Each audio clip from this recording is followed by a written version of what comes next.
Menalamba dia fokontany iray ao amin'ny commune Andasibe, district ny Moramanga, ary ao anatin'ny faritra loatra Mangoro. Saika mivelona amin'ny fambolem-bary sy ny fiompiana ny mponina ao an-toerana. Fanampin'izany ny fanaovana charbon na koa ireo taozavatra vita amin'ny akora eny an-toerana izay alain'ny mponina ao amin'ny faritra mando na ao anaty ala. Vokatry ny fampiasana diso tafahoatra ireo zavaboary eny an-toerana ary dia tandiny-domondoza ny fiainan'ny mponina satria efa miakely ireo harena voajanahary izay mampiavaka ny faritra kanefa iankina ny fiainan'ny mponina andavanandro. Izay indrindra no anisan'ny nahatonga ny fanjakana malagasy nanasokajy ny torotoro fotsy ho faritra rovana nanomboka ny 5 Mey 2024. Ny tanjona dia fiarovana ireo harena voajanahary ary mba hisiany ny fampandrosoana maharitra ho an'ny mponina. Araka ny fanamby nataon'ny président république tany Durban moa zany tany amin'ny taona 2024 tany dia nampitongona avy 3 eny ny faritra rovana izany moa dia tafiditra ao anatin'ny fikajiana zany an'ireo karazan-javamananaina. Ny zavatra misy moa zany nitsika zany manana tendance hoe miaro sy mikajy ny faritra rovana fa raha tokony fantatritsika ny ao anatin'ireny faritra rovana ireny zany indrindra faritra rovana vaovao dia misy olona miaina zany miaina sy mivelona dia eo zany nisarihana ny saitsika hoe tokony mba miezaka zany isika mpitantana izay nametrahany fanjakana fitokisana mba manao zany izay mahatsara koa ny fiainan'ny mponina satria izany dia anisany manampy be dia be amin'ny fikajianany ny faritra rovana. Ohatra ka tsy milamina ny fiainan'ny mponina dia mitombo ny pression. Raha ohatra ka tsy mahatsapa ny tombotsoa ny amin'ny fipetrahan'ny faritra rovana zany ny mponina dia tsy hiaro an'ity faritra ity izy fa vao maika kosa ho lasa fahavalontsika. Anisany tena fanamby lehibe tokony hapetraksika zany dia tena ny fampiroboroboana ny fiainan'ny vahoaka malagasy mba tsy hoe ny fametrahana ny faritra rovana zany no hitondra fahantrana ho an'ny vahoaka malagasy.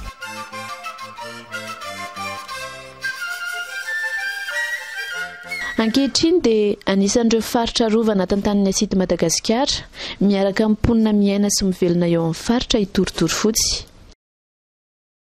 Raha ny harena voajanahary no asiana resaka dia mbola anisan'ny mitahiry ireo karazan-javamananaina mampiavaka ny faritra sy Madagasikara ny faritra rovan'ny torotoro fotsy. Ny faritra rovan'ny torotoro fotsy dia voasokajy ho isan'ny faritra rovana araka ny didim-panjakana tamin'ny 5 Mey 2015. Ny velarany dia mahatratra eo amin'ny 9764 hectares eo. Ny faritra rovan'ny torotoro fotsy dia ao anatin'ny commune Andasibe ary fokontany iray ihany moa no mandrafitra azy io dia ny fokontany Menalamba. Fa ny aire protégée ny torotoro fotsy moa ny tena mandrafitra azy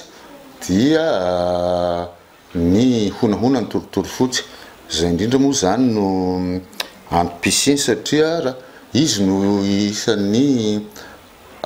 site ramosara voalohany teto Madagasikara izay tany amin'ny 2005 tany. Fa eo ihany koa ny ala izay manodidina izay misy ny ala mbola tena tsara tokoa ary misy ny ala izay efa iveloman'ny olona. Le ala iveloman'ny olona dia marihako tsara fa ny kininina ny mampiavaka azy moa dia izay le hoe honahona ny torotoro fotsy izay. Izy zany dia isan'ny siny be ndrano raha izay azo ny ilazana azy atao amin'ny faritra satria maro dia maro tokoa reo rian-drano sy ny renirano sy ny rano madinika ato anatin'ity faritra rovan'ny Torotorofotsy ity. Ny ao amin'ny lafiny zavaboary dia matetika moa ohatra zao rehefa miresaka hoe indri-indritsika dia ny MNP ihany ny tena fantatry ny olona fa ny ao amin'ny faritra rovan'ny Torotorofotsy dia misy ihany koa zany indri-indri zany mbola misy ragidro maro, mbola misy ny biby maro isan-karazany zany fa isan'ny tena mampiavaka azy moa dia ny vorom-bary. Ny vorom-bary dia raha eto Madagasikara dia ato amin'ny faritra rovan'ny Torotorofotsy sy any Antsorobe no mbola hoe ahitana anazy fa ato amin'ny faritra rovan'ny Torotorofotsy no mora kokoa no mahita an'io vorona io. Fa nisan'ny tena mampiavaka azy koa dia ny fisian'ny sahona mena. Io moa zany isan'ny hoe mitarika an'ireo vahiny maro mitsidika n'iny faritra rovan'ny Torotorofotsy io ny fisian'ny sahona mena. Mampiavaka an'ity faritra Torotorofotsy ity zany hoe ao ny antsahona mena, azo sahona mena angamba ny tsy dia hita any manerantany tany fa mety ato amin'ny Torotorofotsy any misy anazy dia ao ny biby ny vorona sarobidy toy ny vorom-bary, kibombon-drano, angaka maitso be volo ireny zany dia mbola misy eto amin'ny faritra zay ary misy karazana biby eo amin'ny 700 mahery eny le izy. Dia ny 70 mahery moa aty amin'ny forestière dia ny ambo moa any zany ho azo any velona amin'ny rano aminaty tany lonaka zany le izy. Dia atsambakan'izany moa ny babakoto, ny simpona azo lazaina tena betsaka aty aminay. Araka izany dia mitahiry ireo arena voajanahary maro sy anisan'ny voasokajy efa ho lany taranaka na ny onaonan'ny Torotorofotsy izany na ny ala manodidina azy. Etsy andaniny moa dia iankina amin'ny fiainam-ponina eo an-toerana ny fisiany.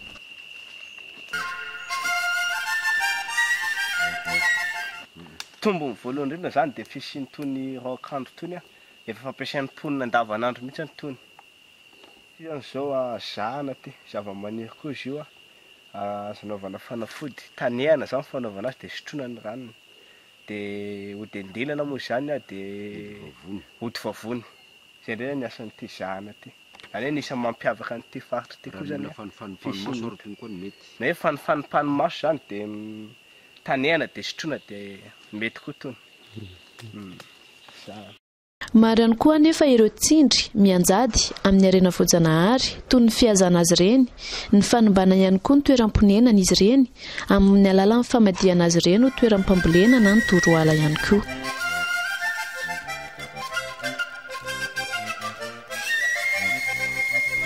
Raha voaharo sy ampiasaina amin'ny fomba mirindra izany hoe mitsinjo ny taranaka aoriana nefa Torotorofotsy dia mbola misy ihany koa ny tombotsoa hafa azon'ny mponina ao an-toerana noho ny fisian'ireo arena voajanahary ireo tokoa mantsy dia azo atao tsara ny mampiroborobo ny aivoara eo an-toerana. Sady mampidibola ho an'ny faritra izany no anjary asa fivelomana ho an'ny mponina ao an-toerana ihany koa ary ampandroso ny asa fiarian'ny mponina.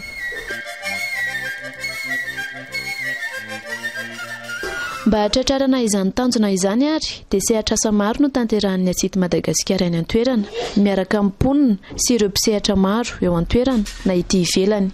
Voalohany amin'izany ny sehatra asa fiarovana.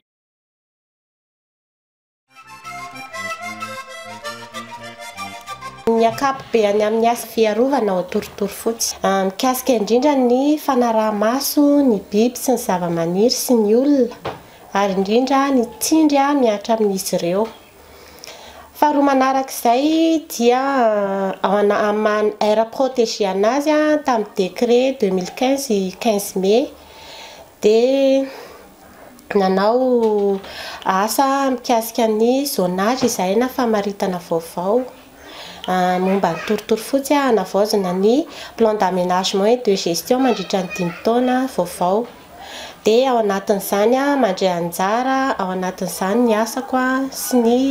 agence arena fa misy anakena ny agent de parc ary eo amin'ny 4 eo ny voameraniala ireo voameraniala sy agent de parc reo no mandray andraikitra sur terrain zany na eny atoerana amin'ny famaritana le zonage ho famenona ny plan d'aménagement de gestion ny vaovaon'ny Torotorofotsy. Fandraisana anjara amponina dia mizara roa. Misy ireo mponina izay ao anaty fikambanana AGR na activité génératrice de revenus. Ireo mponina ao anaty groupement na AGR reo dia efa mandray anjara manokana amin'ny asa fiarovana izay efa ao anatin'ny engagement zareo izy io. Ny groupin'olona faharoa dia ny olon-tsotra izay olona ny ankamaroany moa zany dia mampiasa ny arena voajanahary. Ireo vondron'olona tsotra reo dia tanana manokana ihany koa mikasika indrindra ny fiarovana ny tontolo iainana na manimba zareo dia misy kosa fandraisana anjara ny zareo zany ao anatin'ny fanarenana izay simba. Ny ambango vangon'ny asa rehetra izay atao amin'ny mikasika ny fiarovana sy ny fanarenana ny simba dia aoriana ny fanaovana ny PAG, plan d'aménagement et de gestion sy ny PGESS dia manomboka ny asa aorian'izay zany dia atsoina ireo olona ireo handray anjara amin'ny fambolekazo ohatra, amin'ny fanarenana ny noyau dur rehefa simba ohatra. Atsoina zareo handray anjara ihany koa amin'ny fanentanana. Araka izany dia anisan'ny asa voasokajy ao anatin'ny asa fiarovana ny fanaraha-maso ny arena voajanahary sy ny tsindry miantra aminy. Ny fanavoazana ny famaritana isan-tsokajiny mba ahafahana manangana ny trafim-panajariana sy trafim-pitantanana mandritra ny 5 taona.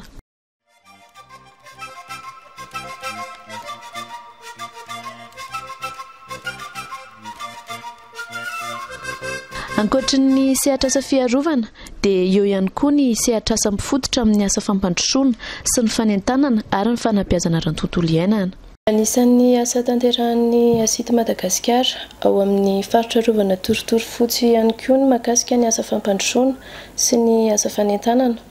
Raha ho an'ny asa fampandrosoana manokana dia fanampiana izy io na fanohanana amin'ny velotena amponina andavanandro, mety ho fiompianana, mety ho fambolena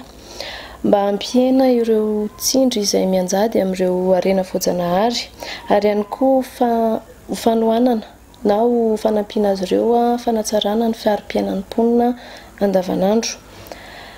Izany dia tanterahana eo anivon'ny fikambanana izay naorina teny an-toerana. Ireo fikambanana ireo moa dia omena fiofanana mahakasika ny velotena izay nisafidian'izy ireo ary tohanana ara-pitaovana ihany koa. Raha ho an'ny asa fanentanana kosa indray dia manatanteraka izahay na mampafantatra ireo mponina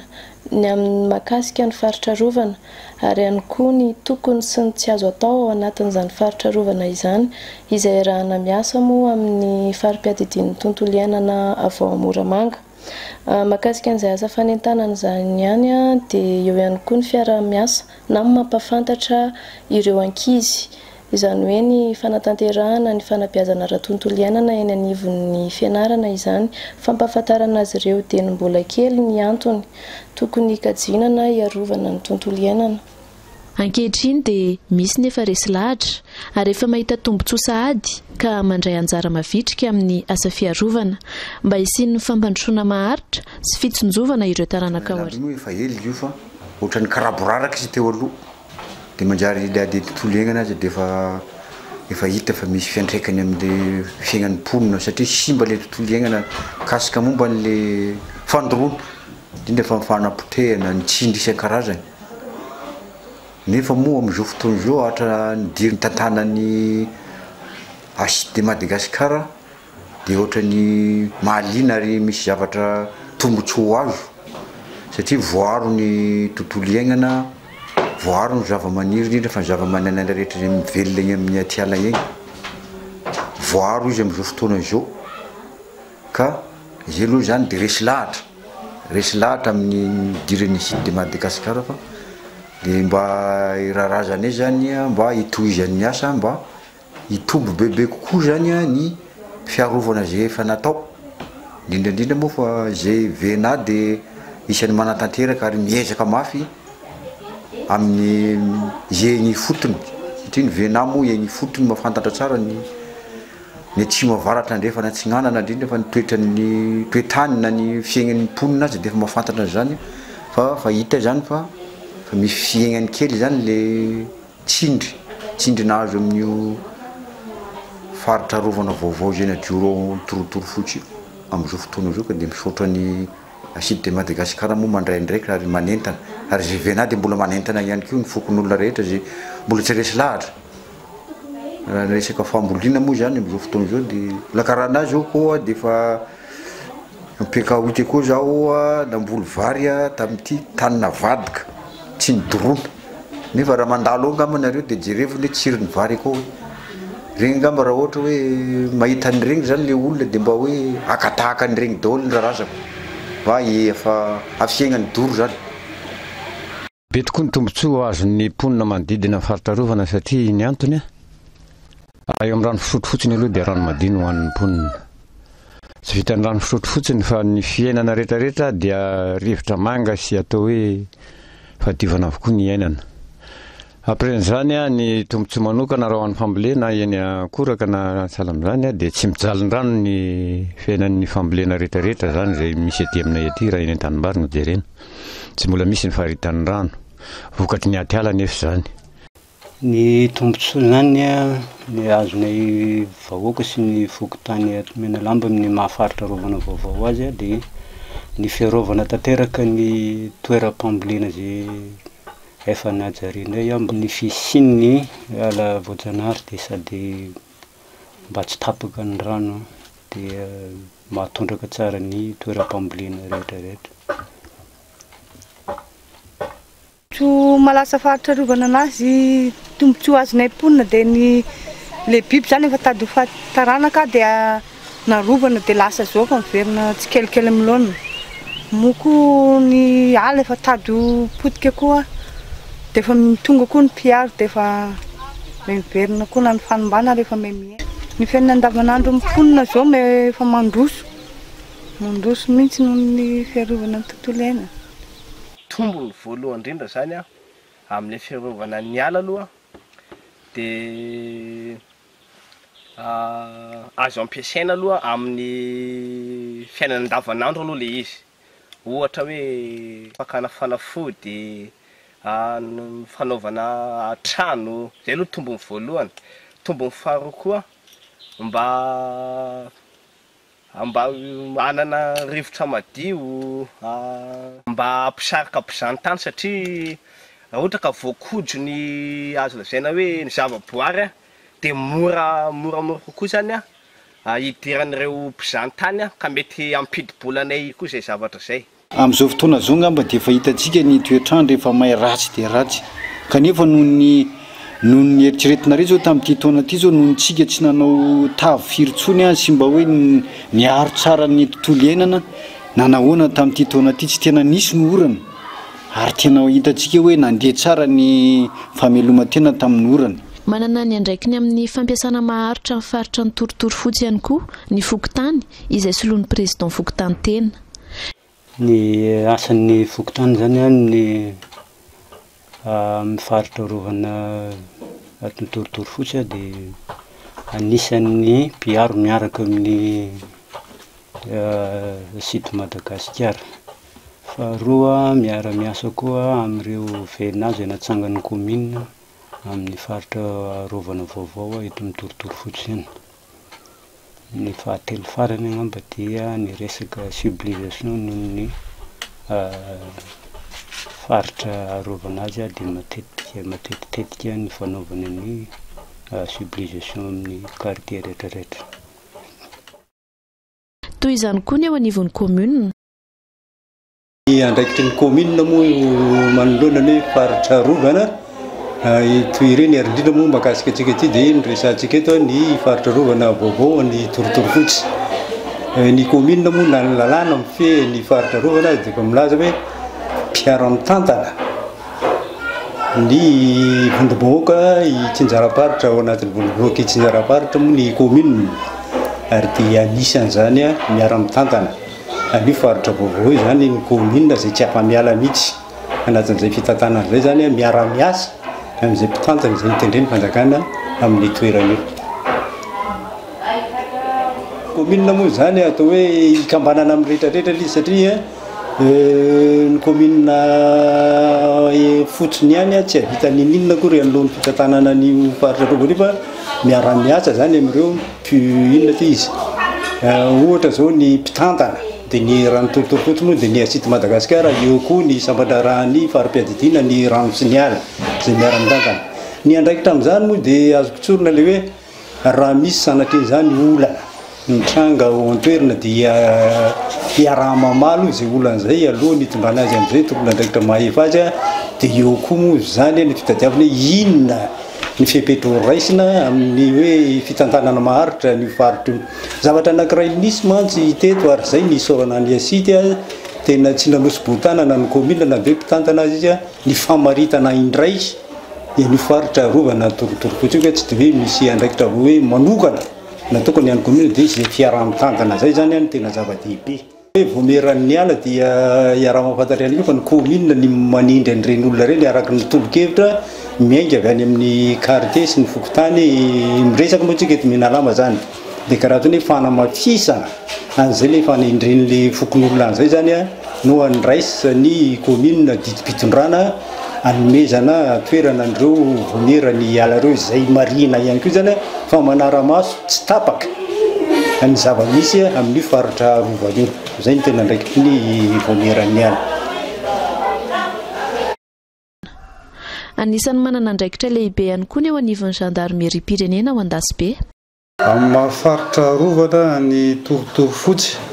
dia manana andraikitra anankiroa lehibe ny gendarmerie amin'ny fiarovana ny faritra iny. Voalohany aloha amin'ny police administrative dia tsy maintsy manao fanentanana izahay amin'izay occasion rehetra ahafahana manao an'izay na mandritra ny tournée izay initiativenay na mandritra ny fiarahana amin'ny mpiaro ny faritra rovana miaraka amin'ny mpiasan'ny forêt. Misy ihany koa ny police judiciaire izay rehefa tsy afa-manoatra dia tsy maintsy misy fanenjehana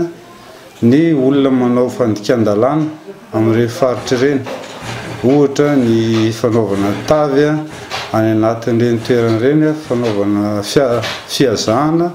ny fanaovana hazo na charbon tsy nahazahoana lalana manodidina ireny faritra ireny satria araka fantatritsika misy olona manana permis d'exploitation manodidina ireny kanefa misy manararoatra manao exploitation ihany koa amin'ireny faritra ireny amin'izay fotoan'izay izahay dia tsy maintsy mandray andraikitra. Ireo sokajin'olona maro samihafa ireo sy ny sampandraraha isan-karazany dia miara-mientana manantontosa ny andraiky ny mifandrify azy avy. Ny tanjona dia ny fiarovana ny arena voajanahary sy ny fampandrosoana maharitra ho an'ny mponina ao amin'ny fokotanin'ny Menalamba. Ilaina hatrany anefa ny fanentanana ny mponina satria mbola misy ny misalasala.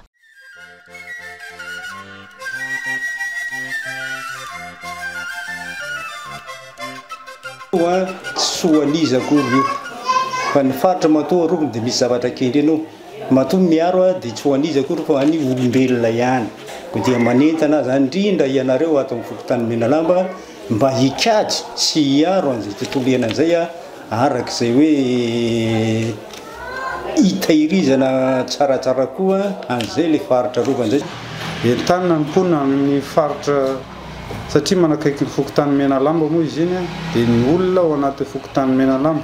fa izany koa tsy masakana ny olona ty amin'ny commune Andasibe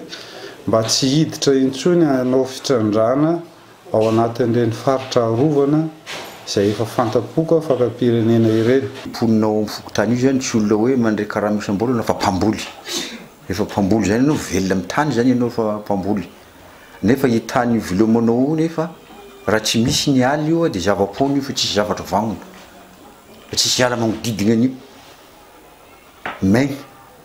Tsy misy ny rano. Na dia ny biby agnaty ala regny azy dia mety ho maty sy potika daholo indrindrandrindra le resaka hoe charbon aty ala ty zany ny tegna olana satria resaka setroka sarbo io moko izy io betsaka ny zavatra simbany izy io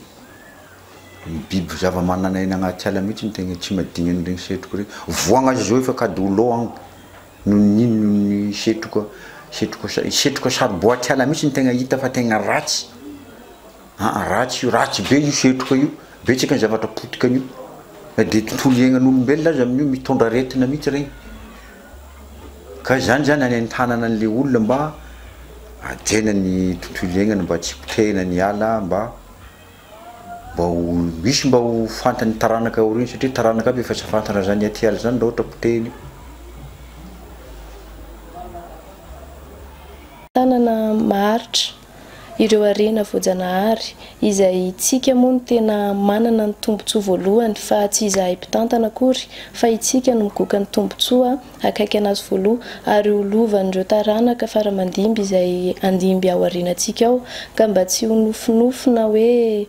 ho lasa tantara sisa hoe avy nisy an'izany teto aminay taloha fa ho taningazana sisa ny hitantsika rehefa kelikely. Mpamaranana zany dia entanina ianareo rehetra fokon'olona fikambanana mpiara-miasa rehetra amin'izany fiarovana an'izany faritra rovantsika torotoro fotsy zany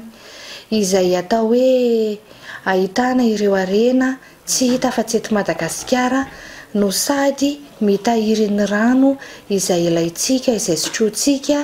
sy izay ilaitsika koa amin'ny fambolena izay ataotsika eny ambanivohitra satria zava-dehibe mihitsy amin'io satria tsy tsika eto Madagasikara ihany miaro azy fa ny any ivelany ara dia efa manampy antsika amin'ny fiarovana azy ka maika ave tsika eto toerana no tsy arak'isalahy amin'izany fiarovana sy ady amin'izany fandripahana sy fanapotehana izany faritra rovantsika izany eo ireo mpitantana izay napetraky ny ministera izay fanakaiky amintsika eny hitondra fampandrosoana hanampy antsika raha torohevitra hanampy amin'ny teknika maro samihafa dia ny rariana sy ny angatahana amintsika dia ny fiaraha-miasa mavitrika sy akaiky amin'ireo mpiara-miasa rehetra ireo.